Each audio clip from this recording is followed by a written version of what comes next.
Alright, hello. So I'm going to talk about Arcane. I figured I'd try something a little different this time, some live gameplay commentary. This is a low-key video, I guess. Less scripted.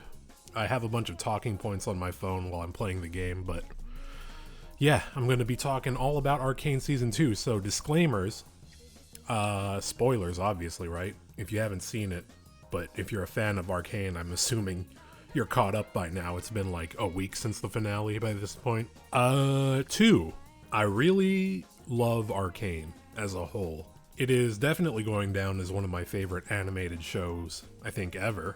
The reason I'm putting this out as a disclaimer, though, is because my talking points are more negative than positive.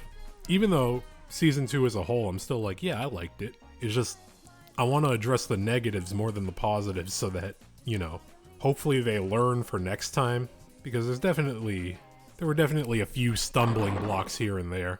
But yeah, we're going to be doing that while playing some TFT, because I'm definitely not going to play regular League of Legends. And TFT has a whole, you know, Arcane event going on, so it makes sense. My moniker right now is Mr. Deep Fried. Why? I don't know, I was probably hungry that day or something.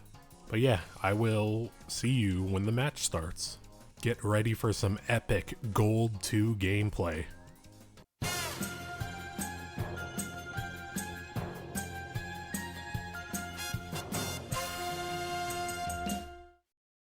Alright, we're in a match. I like the chibi Arcane Vi. I think if I had to get two of them, it'd probably be the Vi one or the Echo one. Probably the Echo one more though, because that's the GOAT. So overall, I think it's pretty mostly agreed upon that some parts of the show for Season 2 were definitely rushed or kind of fumbled, like resolutions and stuff. And I actually talked about it when I reacted to the trailer. But yeah, I said something to the effect of like, I am worried about this plotline in specific, the Victor magic-y hex core plotline, because like, you know, later in the trailer, we see all this crazy Civil War shit. Like people blowing up, people fighting each other. Whoa, we're working with Jinx now. I'm concerned how they're gonna wrap these two plot lines up, or meld them together, I should say, because this is a lot. Like, this seems like it should be its own finale thing. Unless they're gonna completely separate Jace and Victor from the Civil War plot, which doesn't really make sense to me, considering Jace is like a counselor. He should be in the middle of the Civil War. Yeah, that's like my biggest concern for the season, is the pacing. And there were a lot of plot points.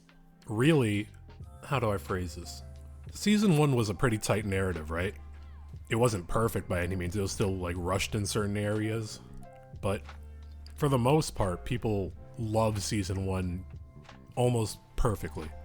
I don't like how instead of wrapping up the narrative they had set up for Season 2, they seemed more interested in expanding the universe. Oh, the League of Legends universe is evolving or whatever. And what do I mean by that?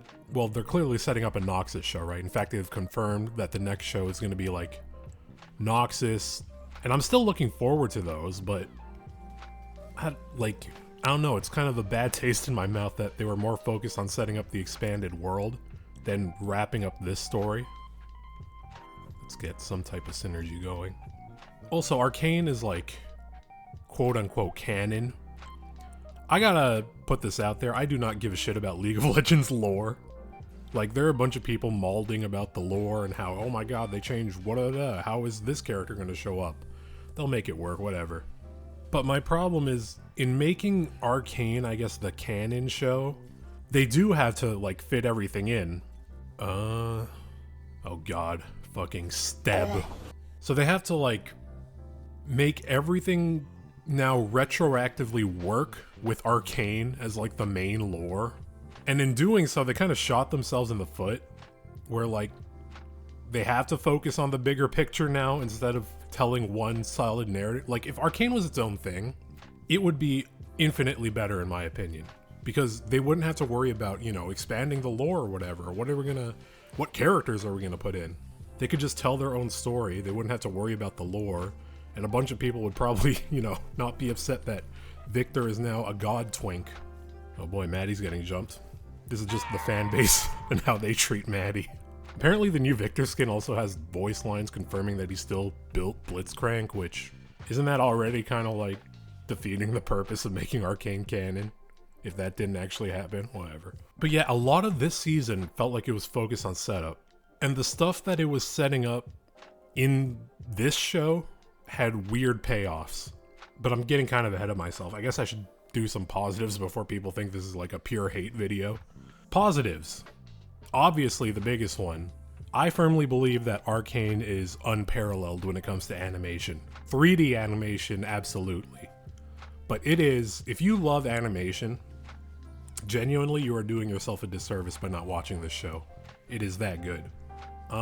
Episode 7 is pretty unanimously decided to be the best episode of the season, and I agree. And part of it is because, you know, it took things slow. Weirdly, some people think episode 7 is filler, which, no. Episode 7 is literally the most important episode of the season. It's how they get their win condition. I'll put Relin instead of Aurelia for now. And fucking Steb. I still can't believe it. This dude right here, not only did he survive the entire show, nobody addresses him by name, and I don't even think he speaks. In fact, as I was watching the show, after the first act, right, I was like, are they gonna ever say these characters' names? They do. They say Loris's name in like the penultimate episode. Part of me, after like Act 2, when these characters didn't show up again, part of me was hoping that they would never say this guy's name out loud or even address him, and I was right. The most they do to address him is when Mel saves him and she like gives him a little nod. That's it. Nobody talks to this guy or says his name, and he's the only one of the 3 enforcers to survive. What the fuck was that about? Other things I loved. I really liked Singed. Last season I was like, ooh, he's kind of like, you know, interesting in the background, right? But this season he was like, I might as well just get Maddie 3. I could have gotten Camille, but it's hard for me to focus and talk. And I think I can put down Zeri for 2 sniper. But yeah, Singed was like, every time he spoke, I was like, I'm locked in. What does this crazy dude have to say? Leona, what the fuck happened to my voice? The action scenes were good this season, although a lot of them had what, you know how everybody's like, dude, you could take any shot from this show and it'd be like a wallpaper for your computer. I think there was a little too much of that this season. Like, some of my favorite fights from season 1 were Vi versus Savika in episode 5, Vi and Jace versus the Chem Tanks, and they all had great choreography. That was part of the reason I liked it so much. I didn't even think they would be able to, you know, do good hammer choreography, but that episode was like kind of crazy. But yeah, pretty much any Vi fight from season 1 was like my favorite. But yeah, a lot of the fights this season, while they were cool, you know, episode 3 had a lot of stunning visual elements to it. I feel like the choreography for a lot of them was lacking. Weirdly, the best part of the episode 3 fight was the part when Jinx and Vi were fighting and it just looked like it didn't look choreographed. What I mean by it was literally like they were just flailing their limbs at each other at one point. That was like probably my favorite fight. And the Savika and Jinx against Smeech one, even though that fight basically had nothing to do with the plot. It was just a cool ass moment. I guess it was important to the plot. It was Savika and Jinx finally working together. Fucking Steb. You know what? I'm officially part of Steb Nation. I support Steb. He's my goat, my idol, my king. I'm trying to think of what I should do next. Who should be my next in?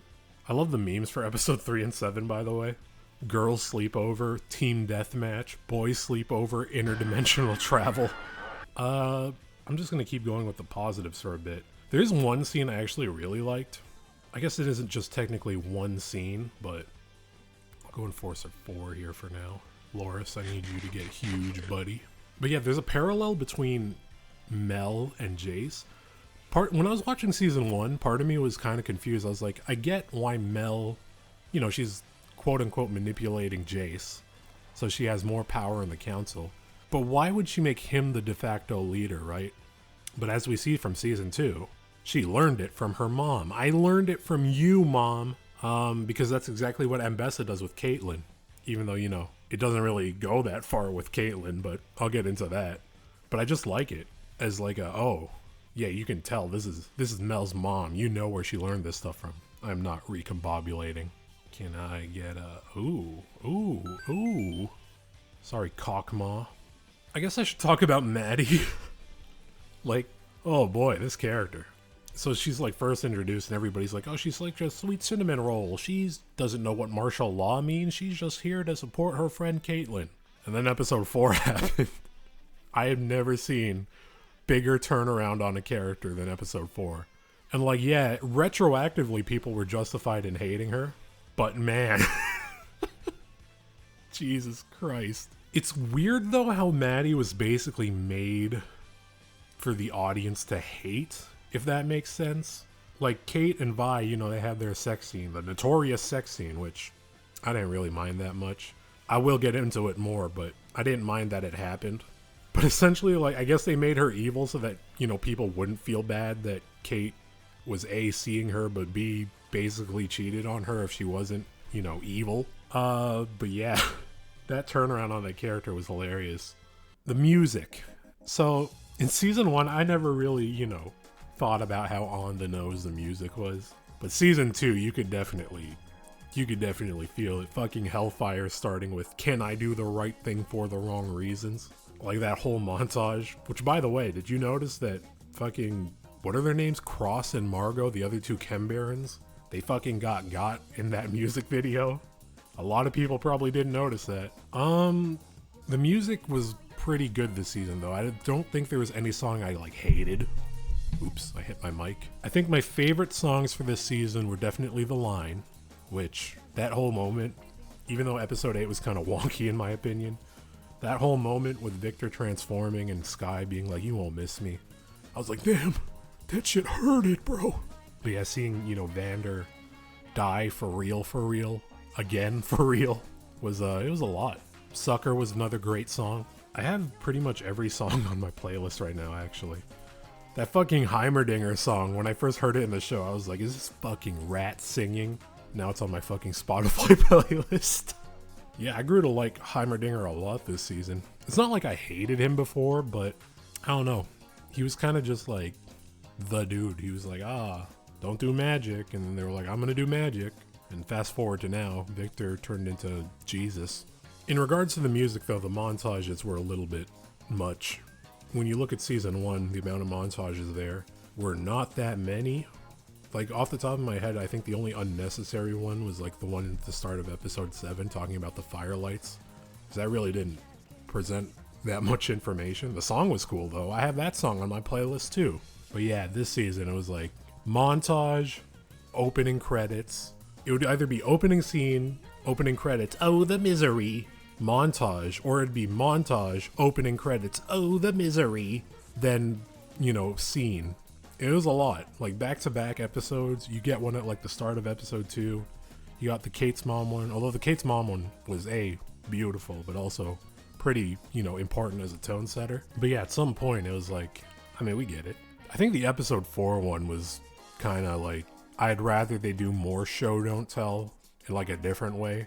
Because the episode 4 one was like, people are rioting and rebelling, and Kate's doing the fucking Batman pose as she looks at her corkboard.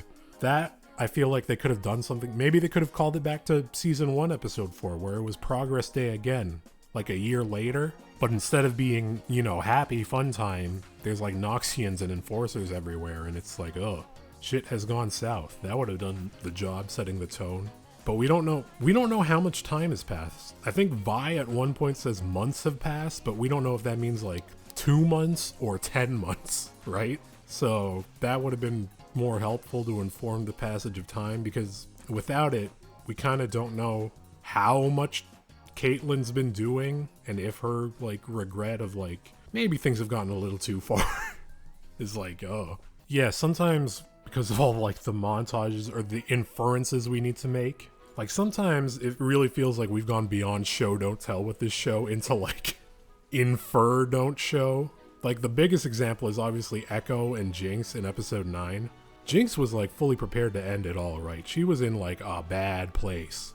So whatever Echo had to say to her had to be like incredibly profound to get her to not end it all. And I agree, it had to be. Too bad we didn't see it, right? And part of me, maybe this is a little cynical, but part of me is like, I wonder if they chose to like, you know, sort of skirt around it because it would be too hard to write a scene like that. Apparently they did though. See, if I get this for Maddie though, it means I have to use her.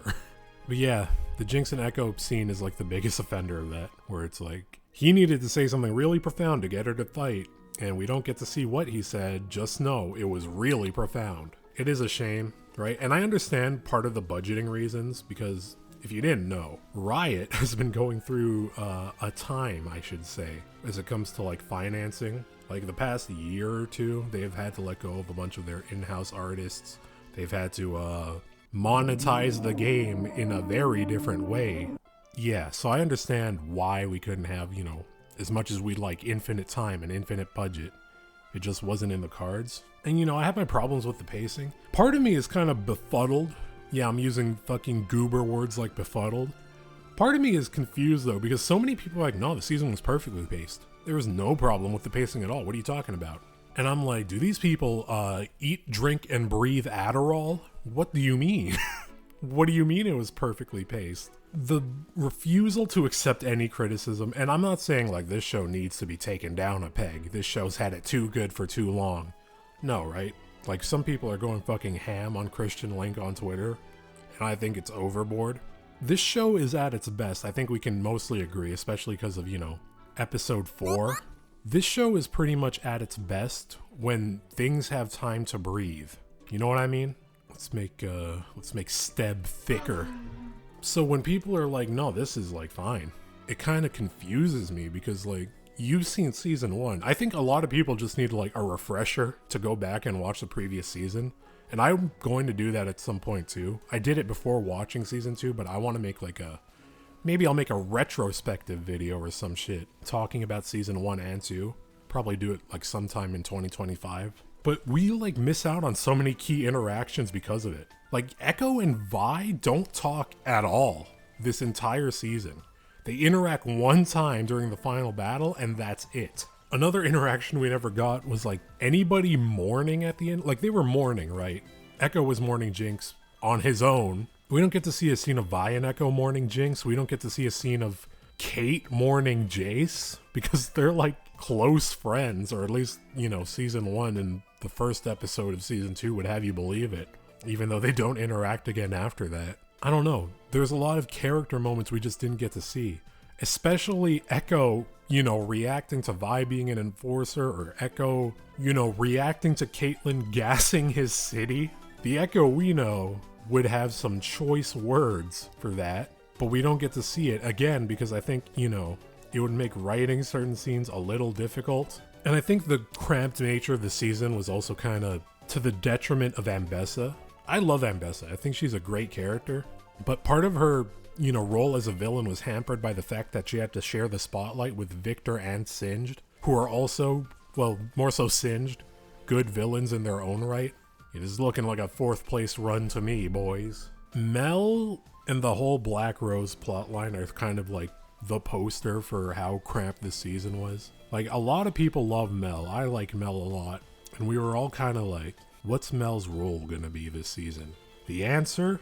She gets magic powers and then returns to Piltover in episode 8. It really is like just the problem of having to, you know, set up Noxus and the Black Rose for whatever the next show is. Who are you talking to?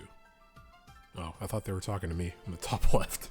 Mel, she had a cool fight, you know, her and Caitlyn versus Ambessa. I was a little confused by what happened at the end though, because she calls the Black Rose, and I guess she was trying to save her mom, like stop her mom without the Black Rose killing her, but she couldn't do that, so Ambessa just died. But yeah, I don't know, it was kind of messy, really. You know who really got underutilized?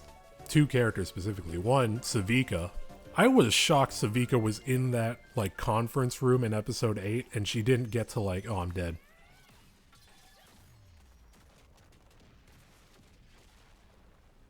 Am I a 4th or a 3rd? Damn it, 4th. Alright, well, I'll take a 4th. Considering I was, you know, yapping the whole time. I think I did pretty good. Final thoughts. I like Arcane a lot still. I ordered the fucking art book because this show is beautiful. I just hope that, you know, for the next show, And there's been some misinformation that it's going to be 3 different shows. No, I think it's one show covering Noxus and the other regions, sort of like warring with each other. I just hope they tighten things up for the next show. They say they've learned, right? In interviews, they're like, we're going to take it into account so things aren't so rushed. I'm going to hold them to that. I'm still excited for whatever comes next. I hope they still work with Fortiche, because if they don't, I don't know if they could do it better, but yeah. Anyway, I'm going to go take another piss break. Bye-bye.